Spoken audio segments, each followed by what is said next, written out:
In the summer of 1942, as World War II raged across continents, Adolf Hitler shifted his focus to the southern front of the Soviet Union. After the failure to capture Moscow the previous winter, Germany needed a decisive victory.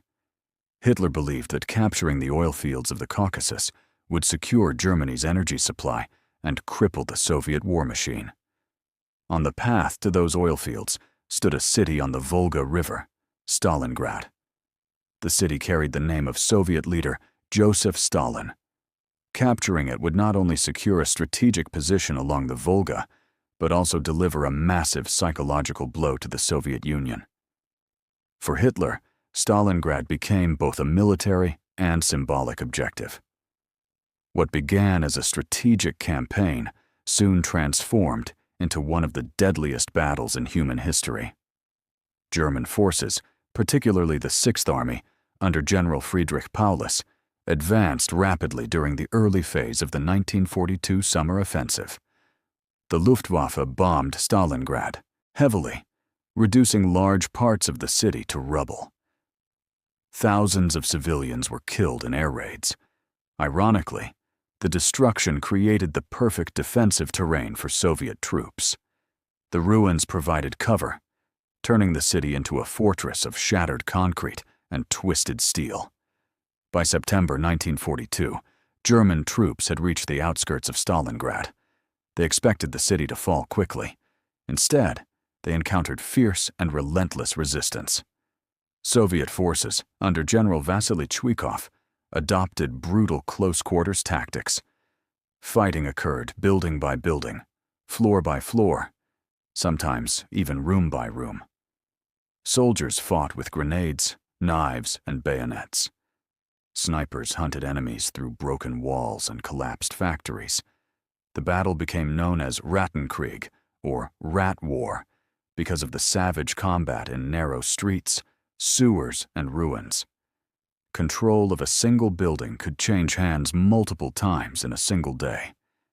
The Red October factory, the Tio Barricadi factory, and the tractor factory became legendary battlegrounds. The Volga River, flowing behind Soviet lines, served as a lifeline. Reinforcements and supplies were transported across the river under constant German fire. Despite heavy losses, Soviet troops refused to retreat. Stalin issued Order No. 227, not one step back. The message was clear. Stalingrad must not fall. By October, the Germans controlled most of the city. They pushed Soviet defenders to a narrow strip along the Volga. From a distance, it appeared that victory was near. However, while the Germans were locked in brutal urban combat, Soviet commanders were preparing a massive counteroffensive.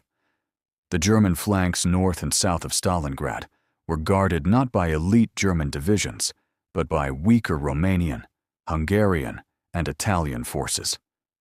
Soviet intelligence identified this weakness. On November 19, 1942, the Red Army launched Operation Uranus. Thousands of artillery guns opened fire. Soviet armored units smashed through the Romanian lines on both flanks. Within days, Soviet forces encircled the German Sixth Army inside Stalingrad. Nearly 250,000 Axis troops were trapped. Hitler refused to allow Paulus to retreat. He insisted the Sixth Army hold its ground and promised that the Luftwaffe would supply the trapped forces by air. This proved to be a fatal miscalculation. The Luftwaffe could not deliver enough food, ammunition, or medical supplies. The harsh Russian winter intensified the suffering. Temperatures plunged far below freezing.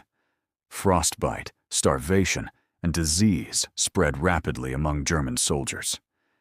As weeks passed, the situation became hopeless. Soviet forces tightened the encirclement and launched repeated assaults to shrink the pocket. German soldiers, once confident in victory, now faced despair. Supplies ran out. Horses were slaughtered for food. Wounded soldiers received little treatment. Morale collapsed. In January 1943, Soviet forces split the German pocket into two smaller sections. The end was inevitable.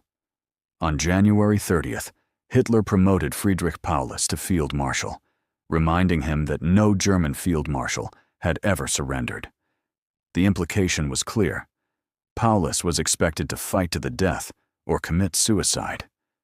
But on February 2nd, 1943, Paulus surrendered. Approximately 90,000 German soldiers were taken prisoner. Only a fraction would ever return home.